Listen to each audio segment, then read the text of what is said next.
On va jaser de Disney, le géant du divertissement, a fait connaître ses résultats financiers ce matin. Et là, l'action se fait brasser pas à peu près. Là, je regarde au moment où je vous parle. L'action perd 8% autour de titre de Disney qui était avant l'ouverture du marché 116,90 se négocie actuellement à 106,87. Donc, beaucoup de données. Surtout, on sent que Disney, là, il y a une espèce de virement. Le PDG de Disney avait été mis à la porte et on avait rappelé Bob Iger pour faire le ménage. Et là, bon, on sent que le ménage est en train de se faire. On s'en va vraiment vers le streaming avec Disney+, Hulu, ESPN+.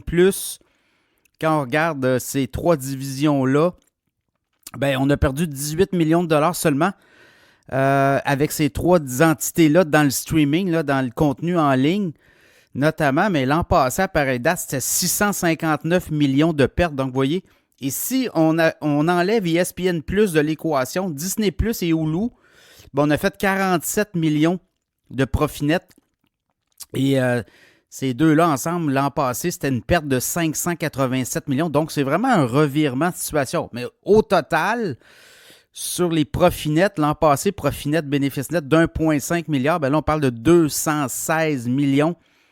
Avant, là, en fait, après tous ces éléments exceptionnels, on a des dépréciations d'actifs aussi.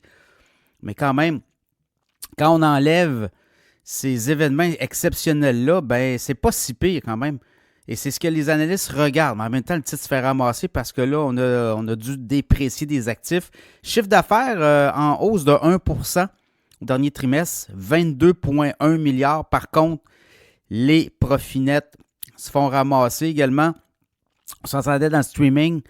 Quand même, là, novembre 2019, le lancement de Disney+, bon, on est rendu à quoi? 153,6 millions d'abonnés. Les marchés s'attendaient à 155,6. Donc là, on était déçus là aussi.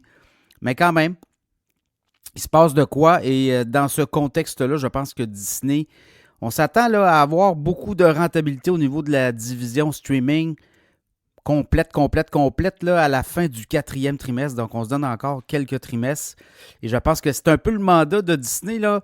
Récemment, dans l'infolette financière Cachemire, je vous parlais de Bob Iger qui avait 1 an pour revirer de bord ce grand paquebot. Ben, on est là. Et vous le voyez, là, au niveau du streaming, les revenus vont être là tout à l'heure. On est en train de mettre en place. Et c'est tout le câble, la câbleau-distribution, hein, Disney avec ESPN notamment. Et ces autres divisions, là, c'est un petit peu plus difficile. Là, je regarde dans ces contenus traditionnels. On a le ABC, on a Disney Channel, FX, National Geographic, Disney Junior.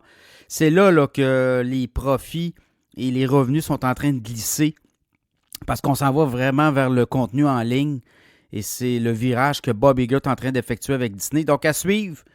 Et je regardais au niveau de son portefeuille, tout ce qui est parc d'attractions, croisières, produits dérivés, ben ça continue de tirer, là.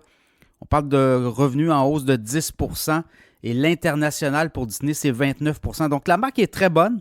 Je pense juste que là, on est en train de revirer le bateau. On est en train de mettre en place les éléments pour les prochaines décennies.